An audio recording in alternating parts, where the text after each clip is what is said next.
I screamed. The kingdom shattered. They called me a monster. Men ran. The soldiers stepped back. No one dared look up at my tower. But one king rode straight through the chaos. King Drace, the devil's son. He didn't ask if I was dangerous.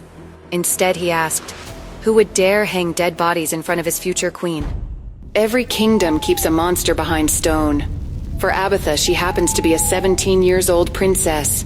The witch's daughter with purple eyes no one dares meet. Seren stands at the highest window of the ivory tower, veil over her face, hands on the stone. Martha, her nanny, her keeper, the only person in the palace who has ever touched her without fear, steps in with firewood. "My lady, it's late." Seren doesn't look at her. "They're fighting again." Martha pauses. "Who?" "Men in red, men in blue, in those mountains." Seren's eyes don't blink. "You really want details? Or are we doing the pretend the witch sees nothing routine?" "Come away from the window," Martha says quietly. "Scrying draws things to you." Seren lets out a dry laugh. "No one comes here, Martha, that's the point." On the battlefield in her vision, steel clashes, men shout. Seren's soul stands in the middle of chaos, invisible. A soldier in blue charges straight at where she stands, sword raised. "He can't see me," she mutters. "He can't." The blade swings toward her. Seren squeezes her eyes shut. Another sword whistles past. A different scream cuts the air. She opens her eyes. A man in black stands between her and the attack, back to her. One sword buried in a soldier's chest, the other already swinging. Seren stares. He moves like he owns the battlefield. Black robe, gold embroidery at the shoulders, long dark hair tied back. Every turn flashes a tattoo on the side of his neck. She squints. "Is that a serpent?" He cuts down another man, and another, and another. He never looks back at her. "Turn around," she whispers. "Just once." Nothing. Her frustration spikes. The words rip out of her before she can stop them. "Who are you?" On the real battlefield, steel stops midair. The man in black freezes. He hears it, clear as a blade to the throat. "Who are you?" His head snaps up. For the briefest heartbeat, he sees a face floating in front of him, veil over the lower half, eyes a bright, impossible purple. Then she blinks out of existence.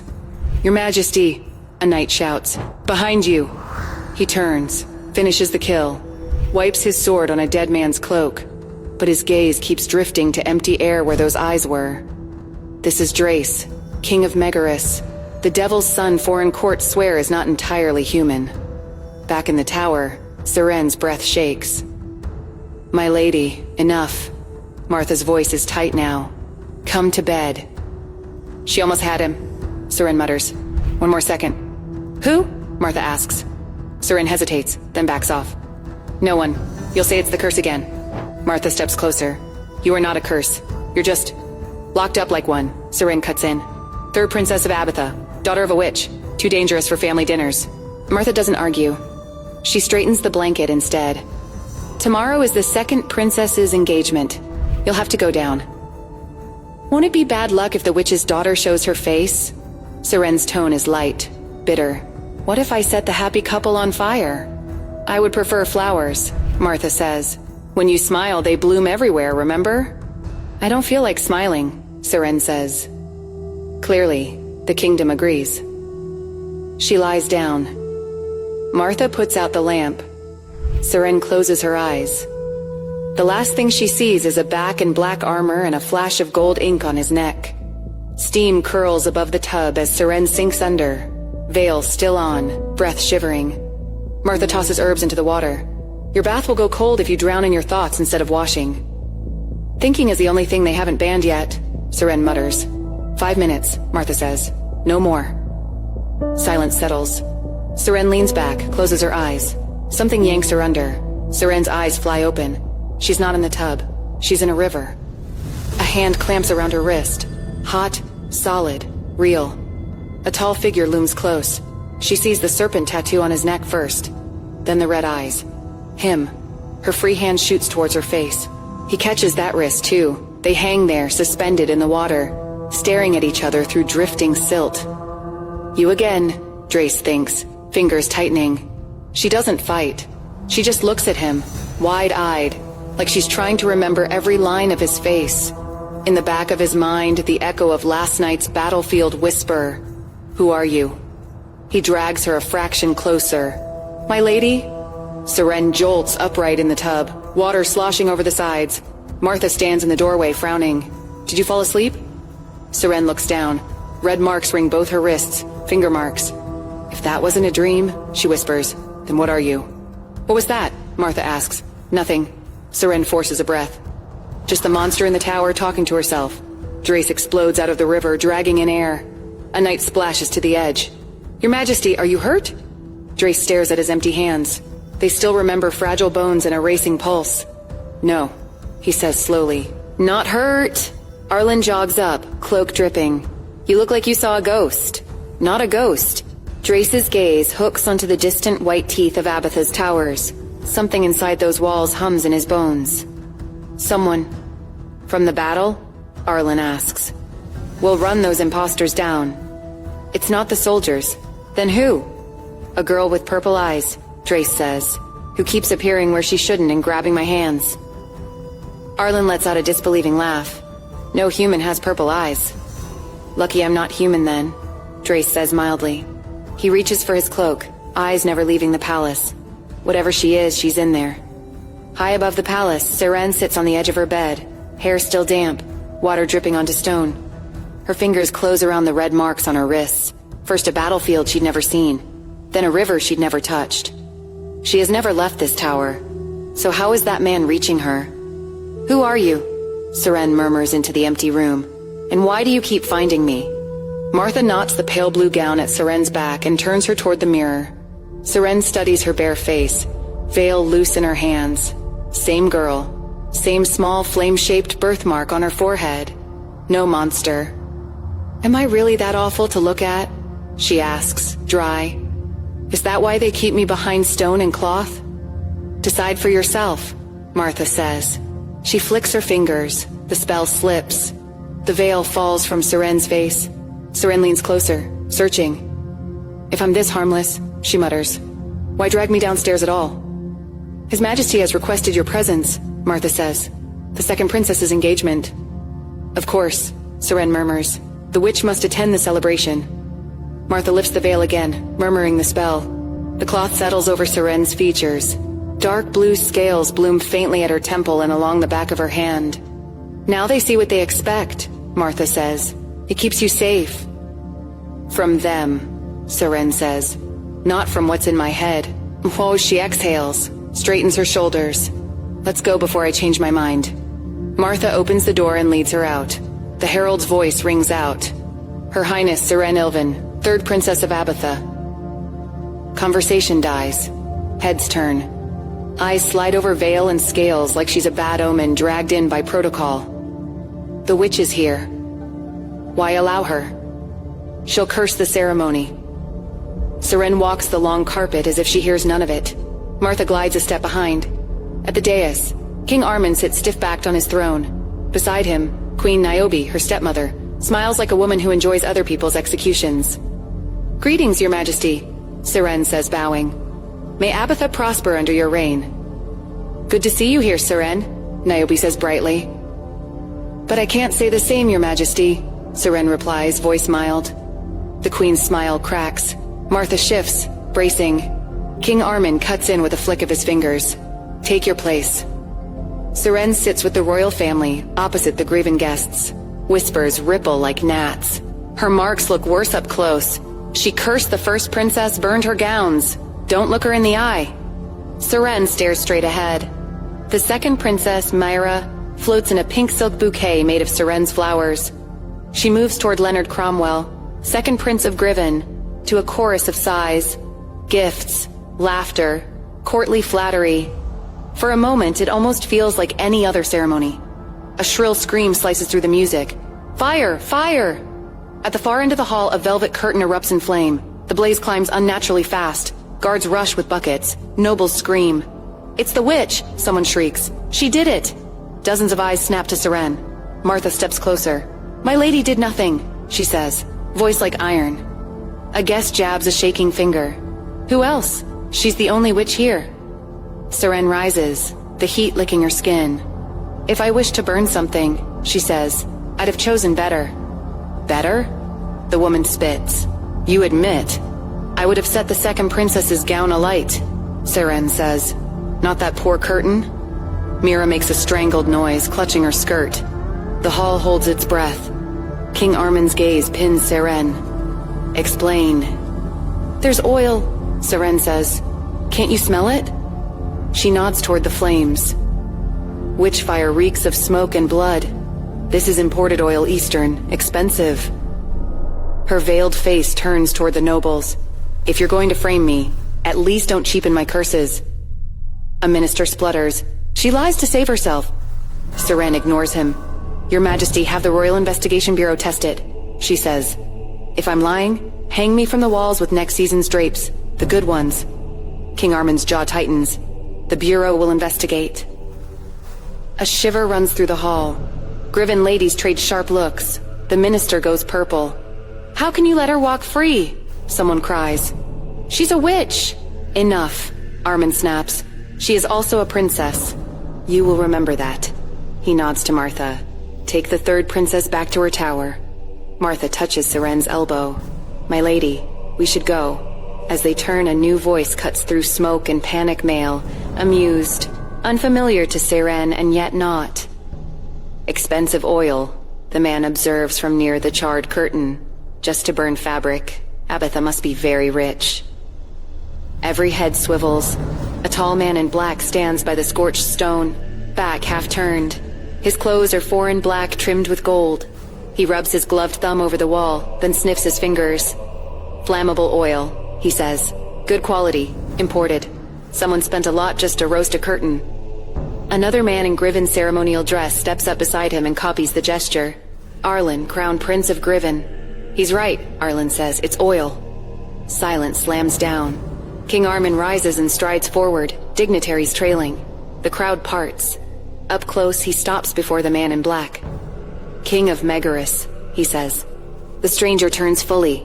Red eyes, sharp features, long black hair tied back, a serpent tattoo curling faintly up his neck. King Armin, he replies, inclining his head just enough. You do enjoy an exciting welcome. Whispers hiss through the hall. That's him, the Devil's son. The youngest king. They say he isn't fully human. Across the room, Seren's spine prickles. Through shifting bodies, she catches only flashes of black and gold, the gleam of red. Martha leans in. We're leaving, my lady. Did you hear his voice? Seren murmurs. At the curtain? I heard a guest stating facts, Martha says. We're leaving. King Armin keeps his tone smooth. Our apologies for the disturbance, King Drace, he says. We will compensate for such a theatrical welcome. The curtain is gone, Drace says dryly. But I appreciate a kingdom that listens when the truth is spoken. His gaze slides just once toward the cluster where Seren stands right as a guard steps in front of her. Take the third princess back to her tower, King Armin repeats harder. Martha steers Seren toward the doors. As they swing shut behind her, one thought loops in Seren's skull, stubborn as a heartbeat. He defended me, without seeing my face, without knowing my name. And why does his presence feel like somewhere I've already been? The sunlight crawled across the floor. Seren watched it like it was taunting her. I didn't burn anyone, she said from the window ledge. Not today, at least. That should earn me something. You were accused, Martha said, folding the engagement gown. And cleared. That's not the same as believed. She pressed her forehead to the cold stone. Below, the river glittered. Beyond it, a city she never touched.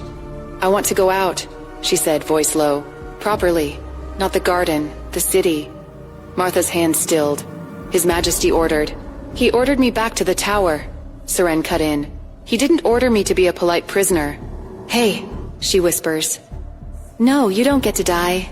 You fed me, remember? That's a rule now. If we're seen. We could also be run over by stampeding goats, Seren said. Yet here we are, goatless. Martha stared at her, long and measuring. If we're caught, the punishment is mine. You say that every time. Another breath out. Get changed. By evening, they slipped down the hidden stair, through narrow, damp stone. At the end, Martha traced a sigil. The wall groaned and slid aside. The market hit Seren like a different world: lanterns, spices, voices, color. She moved in a simple pink dress and hat, just another girl in the crowd. "Would my lady like to buy something?" Martha asked. "I have a closet of gowns I don't wear," Seren said. "If I add more, Father will need a second tower." Inside a cloth shop, an old woman held an olive green dress to Seren's shoulders. "This will suit you," the woman said. "Can I try it?" Changing rooms at the back. Seren slipped between racks. Through a gap, she saw Martha at the next stall, examining trinkets, back turned. "This is my chance," Seren whispered. She hung the dress, grabbed a light blue robe from a peg, pulled it over her pink dress, and slid out a back door into a narrow alley that smelled of damp stone and frying oil. One glance back, Martha is still distracted. Seren gathered her skirts and ran. Seren slows. The crowd is thinned. Only men now leaning in doorways, eyes too sharp. "Why are there only men here?" she mutters. A middle-aged drunk staggers out of a doorway, wine on his breath and shirt half open. "From which brothel are you, little dove?"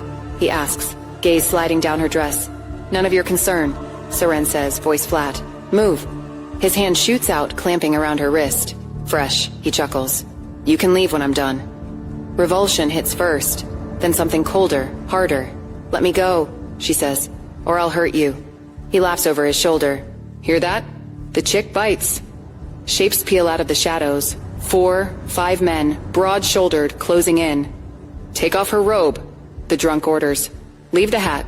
If she's ugly, I don't want to know." Rough hands yank at the blue robe, bearing the pink dress beneath. "A noble girl," one whistles. "We feast tonight." The word feast lands like a slap. Seren's fingers curl. Heat surges up from somewhere deep, days of blame, of whispers, of being the witch everyone already decided she was. "I warned you," she says, voice suddenly low. The air around them tightens. Flame erupts along their sleeves and collars, racing up fabric faster than oil.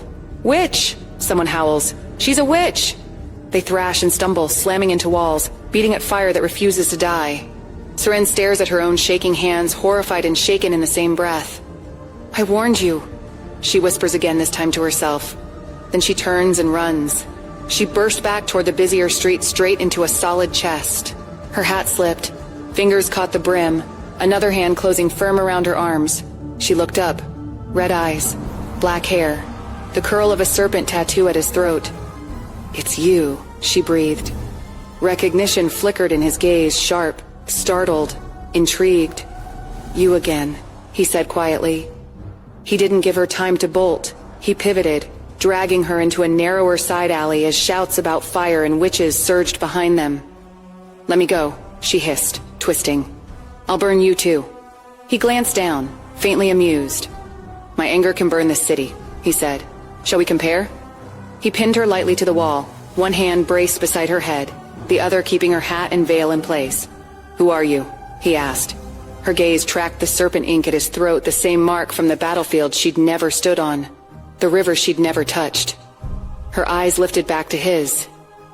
"Who are you?" she shot back. He studied her in silence. At the alley's mouth, voices roared closer. "Search there." "She can't be far." Seren's breath hitched. "They'll find me. They'll—" He exhaled, annoyed. "Stay here." He stepped out to meet the mob.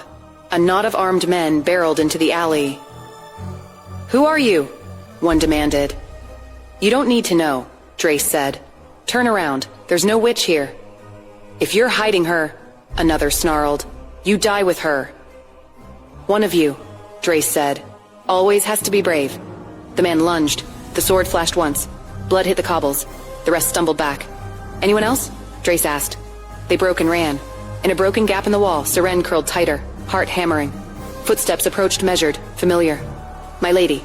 Martha." Seren opened her eyes. Martha knelt, holding out the fallen hat. "You took too long," Seren tried to say lightly, but her voice shook. Martha helped her out of the hiding space. Together, they slipped away down a different lane. At the far end, Drace watched the pink dress and gray braid vanish around a corner. "That's her," he said softly.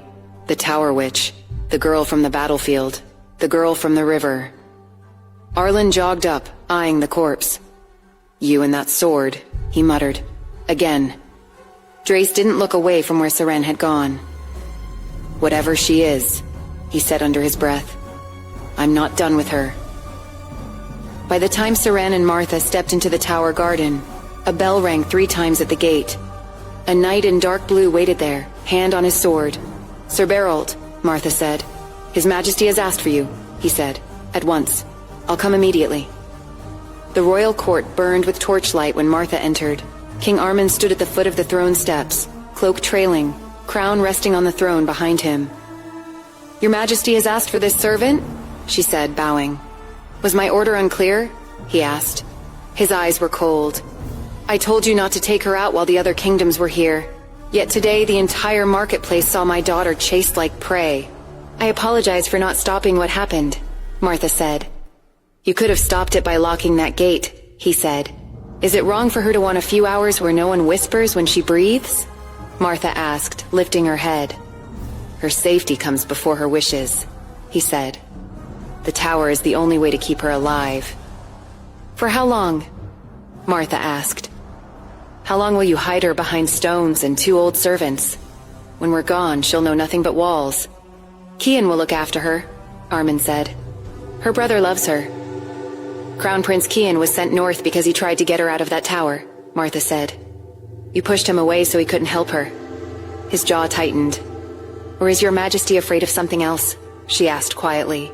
17 years and you've never seen your own daughter's face. Why? His gaze flickered, but his voice stayed firm. I don't care what blood runs in her veins, Armin said.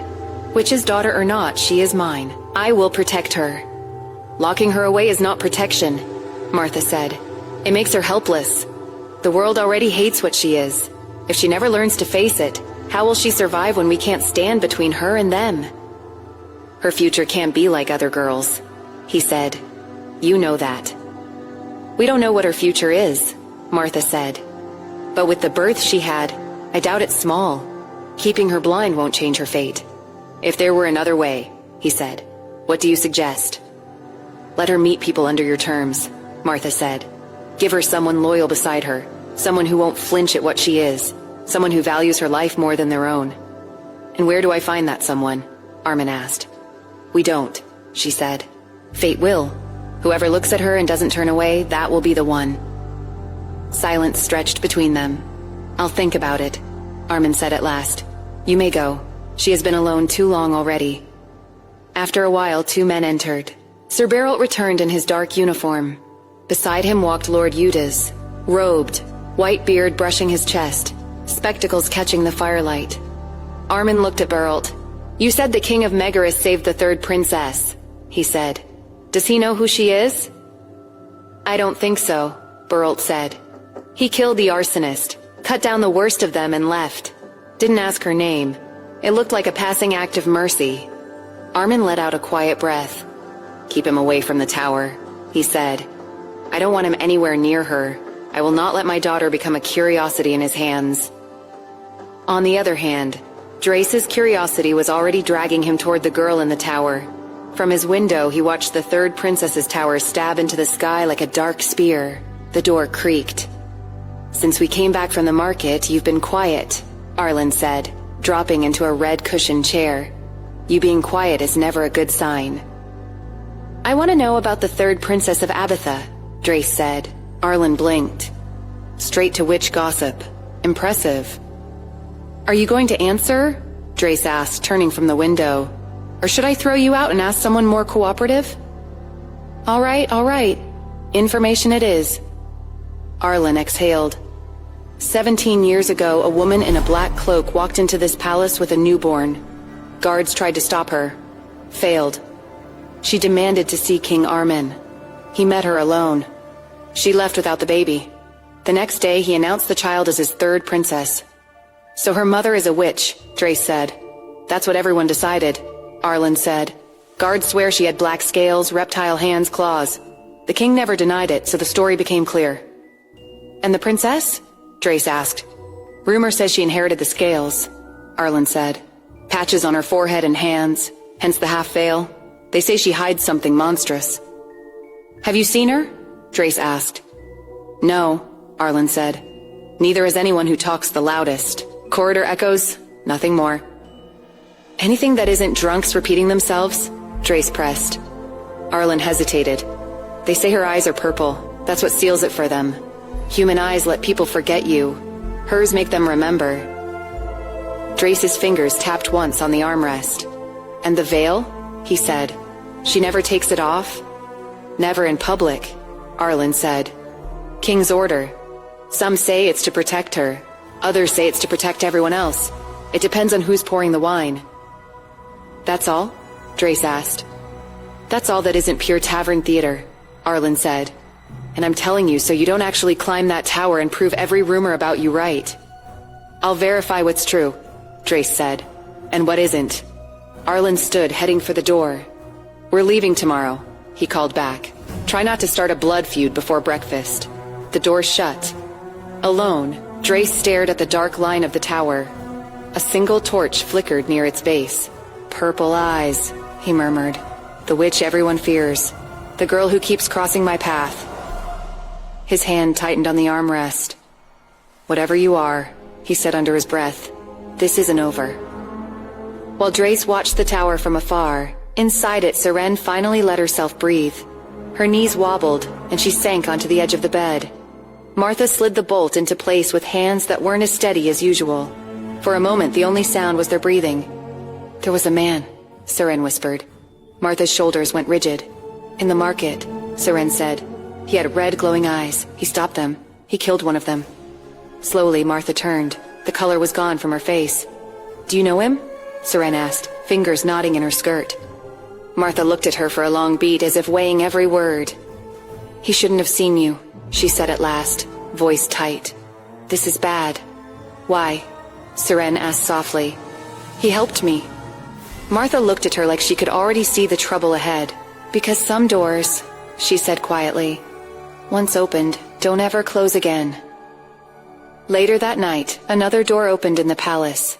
Martha knelt before King Armin's desk, back straight, eyes sharper than her calm face. Your Majesty, she said, I must ask you something directly.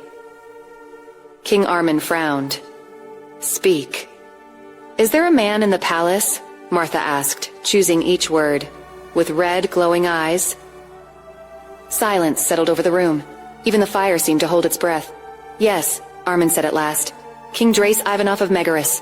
Martha's fingers curled against her skirts. So it is him, she murmured. Armin's gaze narrowed. Why do you ask? Because he crossed paths with the third princess today, Martha said. Armin went still. I'm aware that he saved Seren today. I need time, Martha said quickly. A few days. I have to confirm something important. If this concerns my daughter, he began. It does, Martha said firmly. With her, everything does. He studied her, worry etched deep between his brows. Very well, Armin said at last. Go, but return quickly. Martha bowed low. Thank you, Your Majesty. The fire crackled on as the king stared into it. The name of the devil-eyed king sitting uncomfortably beside the thought of his veiled daughter. Back in the tower, Martha informs Seren that she is leaving the palace for some time. But before leaving, she gives clear instructions to Seren of how to stay safe while she is away. My lady will follow every instruction I leave behind, Martha said. I will. Repeat them. Seren sighed. I don't leave the tower. If I go to the garden, I stay quiet. I don't eat food anyone sends. I cook for myself. She shot Martha a look. So that's why you're obsessed with teaching me cooking? So you can vanish whenever you like? Martha didn't blink. I'm still listening, my lady. Seren rolled her eyes. I don't answer if anyone calls me. If anything feels wrong, I stay in my room. You'll seal the entrance with a spell so no one can get in. I don't cry if I'm lonely. I don't scream if I'm scared. I don't throw a fit about being locked up. She hesitated. And? Martha asked. Whatever I hear or see, I never leave the tower at night. Seren finished. Good, Martha said. Wait for me. The words hit harder than they should.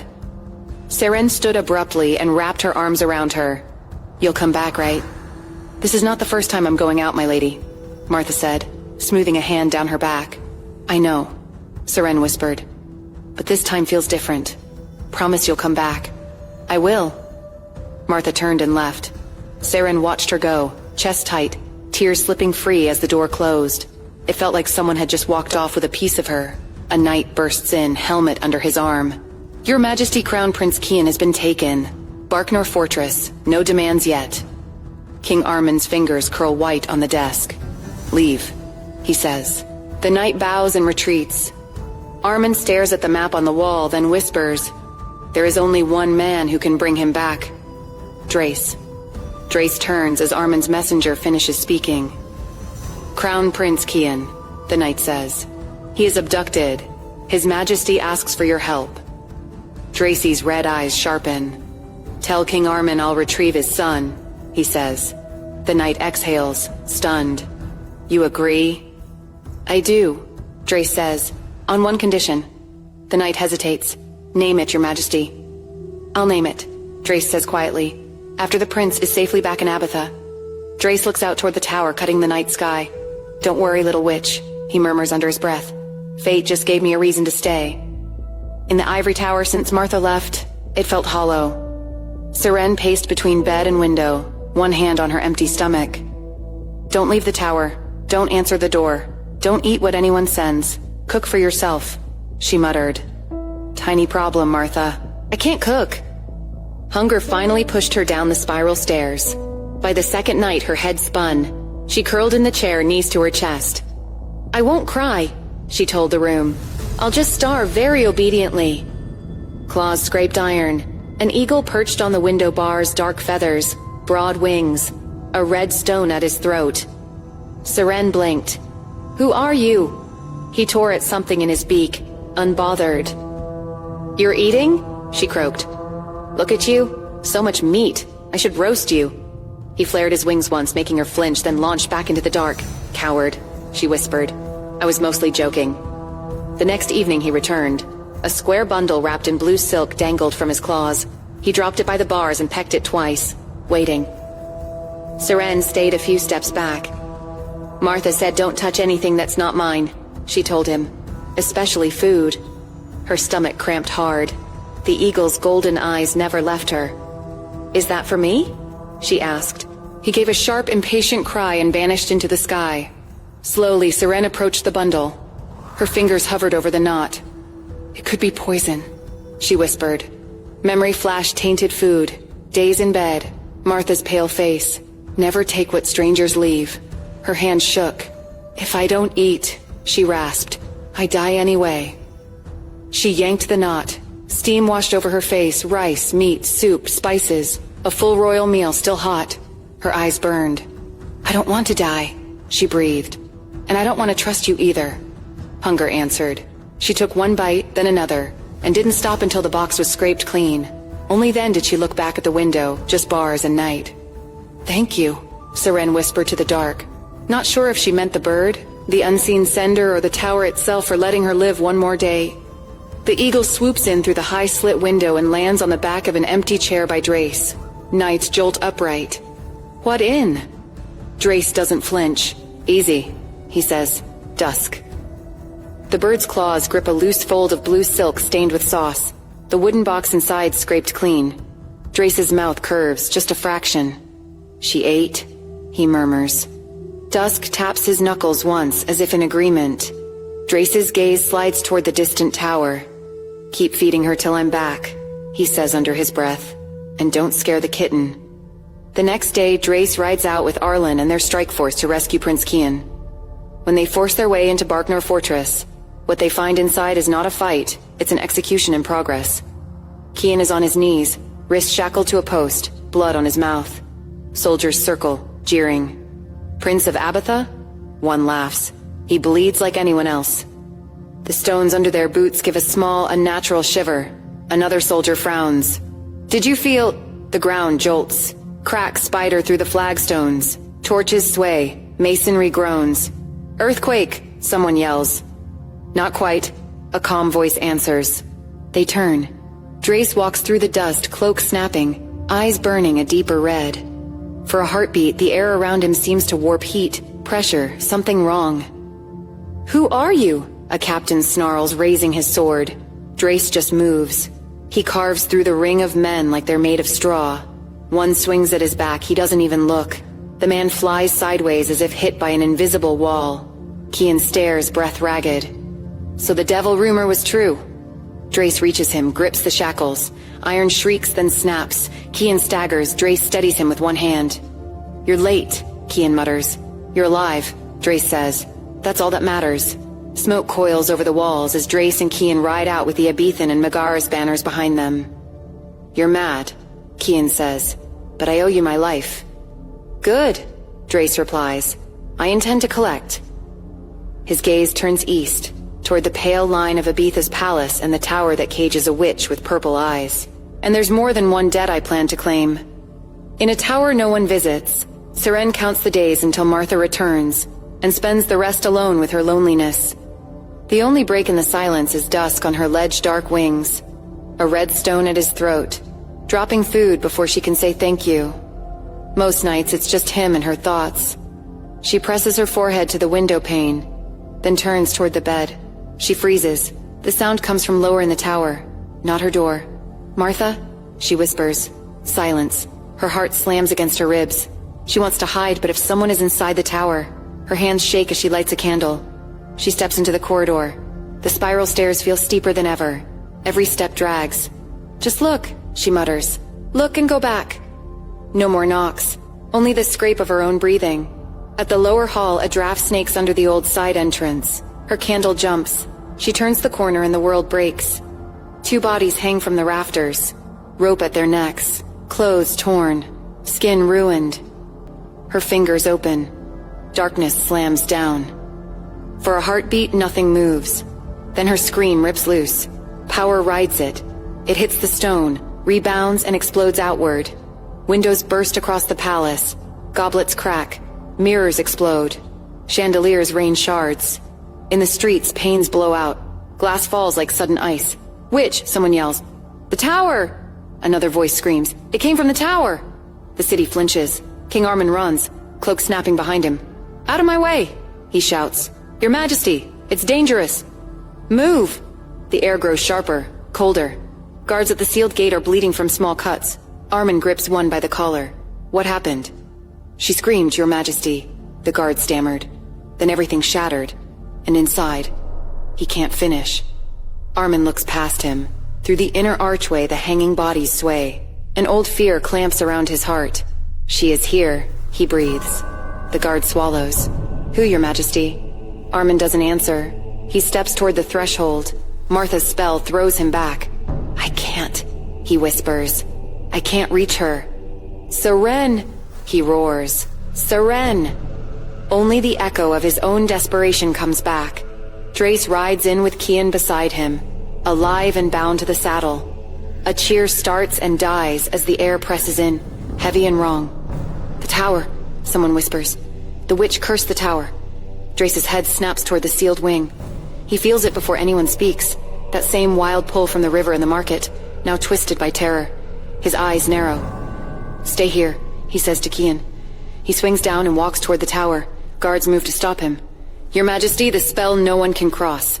The air tightens. They stumble aside. At the gate, Armin turns, face gray. "You can't go in," he rasps. "Martha's spell." "Then your daughter dies alone," Drace says quietly. Kian limps closer. "You don't give orders in Abetha." Drace's gaze flicks to him, cold. The man who locked her up doesn't get to lecture the one trying to reach her. "Enough," Armin snaps. Fear splits his voice. He looks at the tower, then at Drace. "Try." Drace steps over the threshold. The spell slams into him. The force tries to hurl him back. He keeps walking. The ward strains, then parts around him like smoke scorched by flame. Gasps echo behind him as he vanishes inside. The tower feels hollowed out, cold, wrong. "Seren," Drace calls softly. No answer. He crosses her chamber in a few strides. Narrow bed, empty tray, shuttered window. No girl. The pull under his ribs tugs sharper, toward the wardrobe wedged against the wall. He yanks it open. Seren lies curled inside, small as a child, veil in place. Her skin is waxy. Her lips are blue.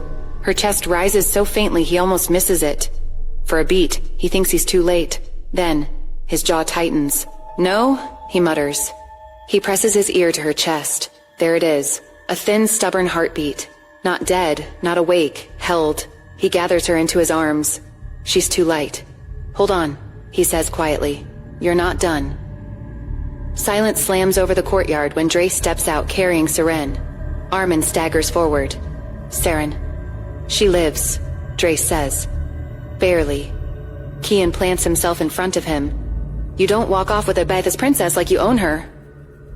Drace stops. His eyes burn brighter. The man who left her to starve, he says, doesn't get to question the one who opened her door. Kian's hand grips his sword hilt. Kian, Armin says, voice shaking. Move. Reluctantly, Kian steps aside. Armin's gaze never leaves Seren's small, limp form. Please, he whispers, don't remove her veil. Drace glances at the sewn cloth, at the stitches that have trapped a face for 17 years. I won't, he says. He carries her toward the guest wing. Drace lays Seren on the bed. For the first time, Armin crosses a threshold toward his daughter without a spell stopping him. He stops at her side. Her cheeks are hollow. Her breath is thin. She looks like a life someone tried to erase. Father apologizes. He whispers. I failed you. His shoulders tremble once. Physicians crowd in, muttering spells, forcing drafts between her lips. Nothing works. She won't wake, one says quietly. She's held somewhere we cannot reach. Hours drag. An old man steps in, thin and straight-backed, eyes sharp under white brows. Eric Winfield, Armin breathes. You're alive? Long enough, Eric says. Step aside. He sits at Seren's bedside, studies her face and hands, then uncorks a small vial and tips a few drops into her mouth. A whisper of color returns to her lips. Eric exhales. She is bound between worlds, he says. Something has wrapped itself around her soul. But she'll live, Armin asks. For now, Eric replies. If we're careful what we break and what we wake up to. Seren jerks awake with a gasp. The ceiling above her is carved wood, not stone. Curtains, not bare walls. The sheets smell of unfamiliar soap. Her chest heaves. For a moment, she doesn't know where she is. Easy, a calm voice says somewhere near the foot of the bed. You're safe. She flinches and scrambles back, pressing herself into the corner of the mattress, veil trembling. Don't come closer, she rasps. King Armin stops mid-step. He had moved without thinking, drawn toward the first sound of her voice in days. Now he freezes, as if her fear has turned his feet to stone. It's father, he says softly. Seren, it's me. Don't, she whispers. Please, don't let them hang me too. Her hands cover her ears. The memory of rope and ruined bodies and the sound of her own scream still claws at her. Behind Armin, Eric Winfield watches, eyes sharp. Do not press her, Eric says quietly. Her body is here. Her mind is still in that hall. Armin's fingers curl helplessly at his sides. How do I fix this? He asks. You don't fix a wound by tearing it open, Eric replies. You guard it, and you choose very carefully who you let near it. Seren curls smaller, hiding her face in her arms. Martha, she whispers. I want Martha. Armin closes his eyes. I will send for her, he says. Rest, Seren. No one will touch you. She doesn't answer. Her shoulders shake once, then go still. Eric's voice lowers. For now, Your Majesty, be grateful she woke at all. King Armin steps out, looking older than he did an hour ago. For a beat, he just stands there, palm on the door. At the far end, Drace waits in the shadows. She's awake, Armin says. I know, Drace answers. Armin holds his gaze a moment, then turns away. We talk, he says. Now. Armin moves behind his desk and sits heavily. Drace takes the chair opposite without being asked. For my son and my daughter, Armin says, voice hoarse. Abatha owes you. I said you may ask anything that does not touch the throne, does not harm my people and strengthens our bond. I keep my word. Name it. I already have, Drace says. The third princess, Seren. I want her hand. The room goes still. Armin stands so suddenly the chair scrapes. No, he says. You cannot repay a debt with my child. Choose something else. Gold, land, trade. I didn't ask for gold, Drace cuts in. You set the terms. A marriage to Seren breaks none of them. She is not a bargaining chip, Armin snaps. She is my daughter. You locked your daughter in a tower and left her alone with corpses, Drace says, calm as a blade. Here, she will always be your witch. In Megaris, she will be my queen. Armin's hands curl on the desk. You don't know what she is, he says. What follows her? I've heard every story, Drace replies. The devil's son is not afraid of a witch's daughter. She has never known a day without fear, he says quietly. And you would drag her to a foreign throne? I would take her somewhere I can reach her when she screams, Drace answers, and where no one hangs bodies in her garden again. The words hit.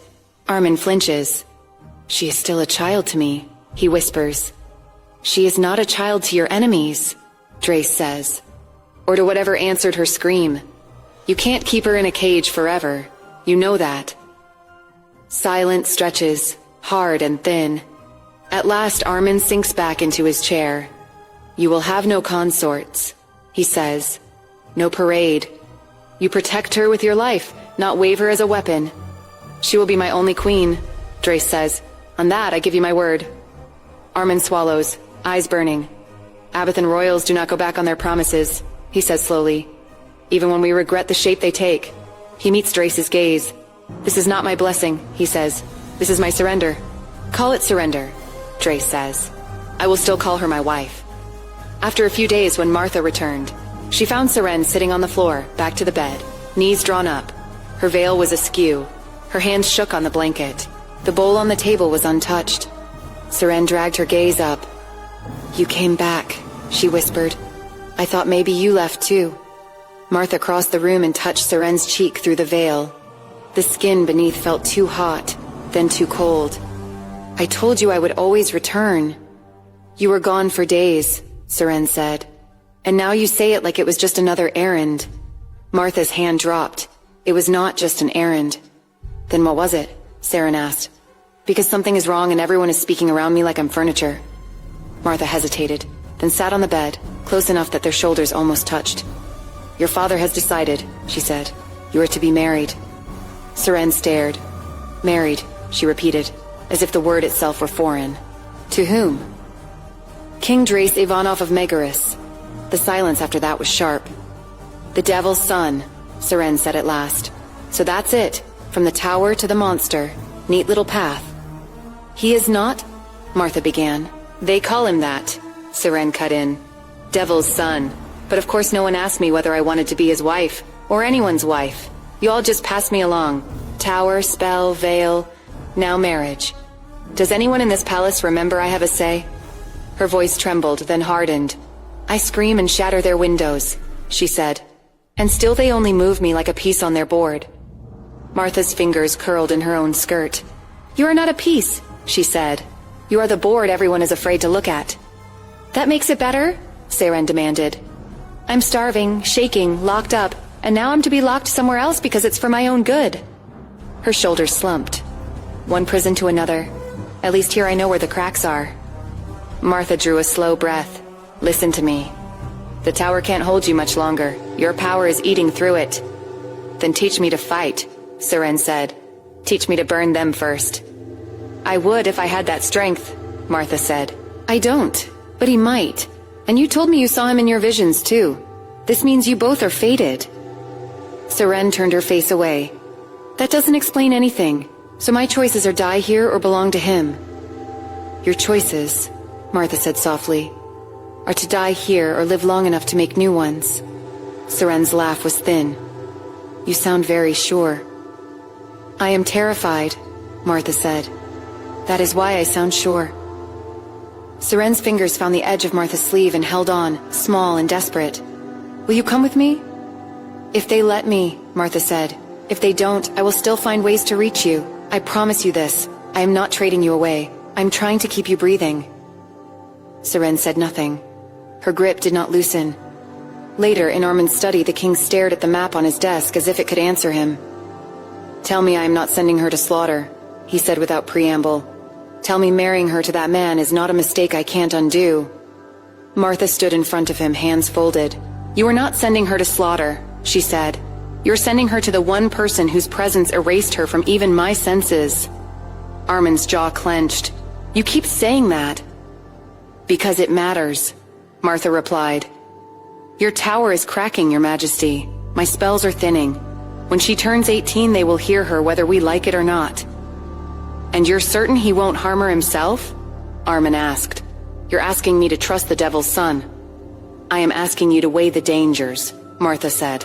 Here, the ones who want her already know where she sleeps. With him she has a husband whose power can match theirs and whose pride won't allow his wife to be taken like a toy. He is many things. Weakness is not one of them. Armin's gaze flickered. You truly believe this is her best chance?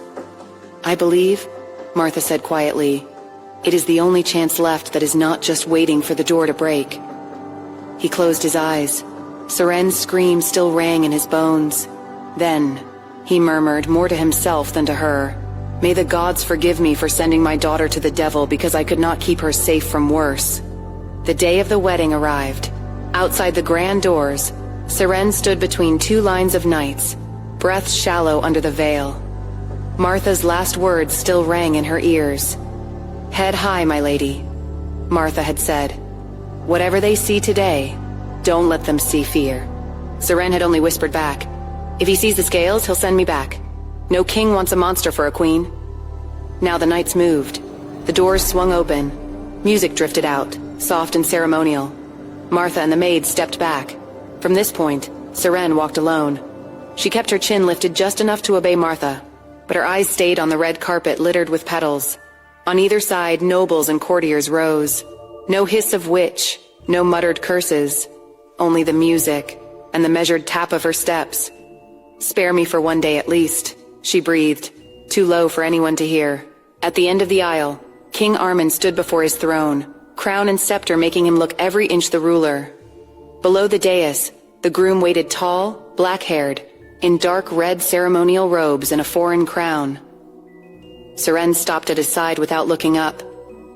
From the corner of her vision she saw only his chest, the fall of fabric, the line of his shoulder. The officiant's voice rose, reciting vows and alliances. The words slipped past her until movement caught her eye. A hand extended towards her. Large, steady. The groom's. A lady-in-waiting stepped up with a velvet cushion. A gold ring gleamed on it. Seren took the ring with her right hand, the one with the patch of dark scales on the back. If he has any sense, he'll recoil, Seren thought. Without raising her gaze, she slid the ring onto his finger. Her scaly knuckles brushed his skin. He didn't flinch. His hand stayed exactly where it was. Servant shifted. Another cushion was brought, this time to the groom. The officiant announced, now His Majesty of Megaris shall place the ring upon Her Highness's hand. Seren deliberately lifted her right hand instead of her left. For a heartbeat, nothing. Then the groom's fingers closed around her scaled hand, as if it were perfectly ordinary, warm, certain. Her breath caught. He took the ring with his other hand and without hesitation, slid it onto her finger. His thumb brushed over the rough patch of scales, slow and deliberate as if testing their texture. Seren froze. Then he lifted her hand and pressed his lips to the back of it to the ugly scaled skin everyone else recoiled from. A soft gasp rustled through the hall. Seren barely heard it. Her gaze jerked up in spite of herself. Red eyes met hers. Her knees almost buckled. The man from the battlefield. The man who pulled her from the river. The stranger in the market. The shadow in her chamber. Are you well, my queen? He asked quietly, still holding her hand. His voice was unmistakable. She dragged in a breath and forced her legs to lock. King Drace let her go at once, as if he understood she needed to stand on her own. Up on the dais, King Armin's voice rang out, strained but formal. Before gods and witnesses, we acknowledge the union of Drace Ivanov, King of Megaris, and Seren Ilven, third princess of Abatha. Applause rose, loud and bright. Inside, Seren felt only a cold, tight hollow. No one had asked her if she wanted this. Not her father, not the court, not the man with devil's eyes who kissed her scales as if they were nothing. After the wedding, it was time for the bride and groom to leave. Seren was in the royal chamber. They knocked before she could wipe the misery off her face. Your Majesty, a servant called through the door. It's time to leave. Martha glanced at her. My lady, shall we? Seren pushed herself up, skirts heavy, voice thin. As if I have anywhere else to go. The servant led her out. At the residence steps, the Megaris carriage waited black, crested in unfamiliar gold, ringed by knights in dark uniforms. Kian stood nearby, jaw tight. King Armin's face was its usual unreadable marble. A shadow fell across her. Drace stood by the carriage door, red eyes steady. "Shall we, my queen?" he asked, offering his hand. She put hers in his because there was no choice. Just as she set her foot on the step, Seren twisted back toward Martha. "In Megaris," Drace cut in. "No one enters the king's household but his bride. From now on, you take only what your husband provides." He nodded at the women behind him. "My maids will attend you." The last of Seren's hope cracked. Martha bowed, eyes wet. "You'll be fine, my lady." Seren climbed into the carriage. Drace sat opposite. "Are you comfortable, my queen?" he asked. "Yes, your majesty," she said, turning to the window as the palace gate slipped away, and the only world she'd known vanished behind the devil's son's quiet, watchful gaze. The Megaris entourage stops at a rich merchant city. Drace disappears into a counting house with Arlen and the Loiset lord. Seren is left in the lamplit courtyard flanked by 2 Megaris maids. "Please rest inside, your majesty," one suggests. Seren smiles behind her veil. "I will, later." They turn to gossip with the inn servants. By the time they look back, the Queen of Megaris is gone. Seren slips through a side gate, cloak tight, veil lowered, heart racing. Left, right, left. She threads through alleys until her lungs burn. At last she ducks behind a handcart piled with crates left in the middle of a side street. She presses her back to the wood, forcing her breath quiet. No knights, no red eyes, she thinks. Just a road. Just keep walking and don't look back. Silence thickens around her. The market noise is gone. No hawkers, no cartwheels. Even the birds are quiet. Seren peeks out. The wide street is empty. Too empty. She swallows. "Good," she lies to herself. "Good. No one here to drag me back." She steps out from behind the cart and turns away from the inn, skirts brushing stone. She freezes. 2 massive wolves step out of the shadows ahead, shoulders as high as her chest, fur bristling, eyes burning gold. Their lips peel back over white, wet teeth. Seren's lungs seize. She clamps a hand over her mouth to crush the scream clawing up her throat. If I scream, he'll hear. She stumbles back 1 slow step. Another. The wolves pad forward, heads low, inhaling her scent. Her legs tremble so hard she can hear her own knees. "The Queen!" Rolf, one of Drace's knights, gasps. A black shape flickers past them, too fast to follow.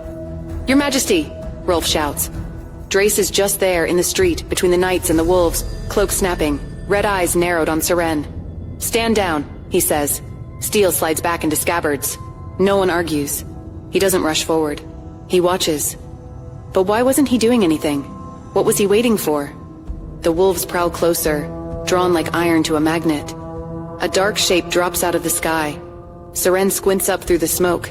No, that can't be. Wings flare, broad, dark, and familiar. A red stone at the bird's throat catches the light. Her breath snags. "You," she whispers. "You're the one from my window. The one who fed me." The eagle screams, a sharp, furious sound, and hurls himself between her and the wolves. Wind slams down the street as he dives, talons slashing at snapping jaws. "Go back!" Seren cries, stumbling toward him. "You stupid bird, don't, just fly away!" From behind her, Drace's voice cuts across the street, raw and furious. "Dusk back!" Seren flinches. His eagle, Dusk. The nearest wolf surges up, claws hooking. "Dusk!" Seren and Drace shout at the same time. Dusk hits the cobbles at her feet, wing torn at an ugly angle, blood seeping into the hem of her dress. He tries to rise, lets out a thin, broken sound, then collapses again. Seren drops to her knees, gathering him up with shaking hands. "Hey," she whispers. "No, you don't get to die. You fed me, remember? That's a rule now." Her fingers come away slick and hot with blood. "Please," she says, leaning over him. "Please get up. Just once. Please." He doesn't. Something in her expression snaps. The terror drains out, leaving her face strangely still. Only her eyes move, lifting to the wolves with a look that isn't fear at all. Drace stops. The air around Seren thickens, pressing against his skin. The soft, muffled energy he sensed from her since Abitha surges like a storm breaking its leash. So, he thinks, a pulse of shock under his calm. There you are. Seren rises slowly, Dusk bleeding behind her. Her veil trembles with each breath, her fists clench. "You hurt him," she chokes, voice shaking. and The rest burns out in a crack of power. Violet light erupts off her skin, racing over the cobbles in jagged lines. It hits the wolves like a blow. Both beasts slam down, forced flat, bellies to stone, throats bared, tails dragging, trembling like whipped dogs before a master they never chose. At the alley mouth, Arlen whispers, "She pinned them." Seren only stands there, chest heaving, veil faintly glowing as violet sparks crawl over her sleeves, oblivious to the way the street has sunk to its knees. Drace's gaze never leaves her. Red eyes catch the glow, the kneeling wolves, the girl in the center of it all. Under his breath, almost a vow, he murmurs, "What are you, little witch?" When the devil's son discovers he didn't marry a witch, but an ancient force, will he stand beside her or step back? Was Drace meant to tame her power, or was he the final seal holding it back? The one man fated not to control her, but to unleash her upon the world. To know, continue listening to Thorns and Thrones, only on Pocket FM. Download the app now.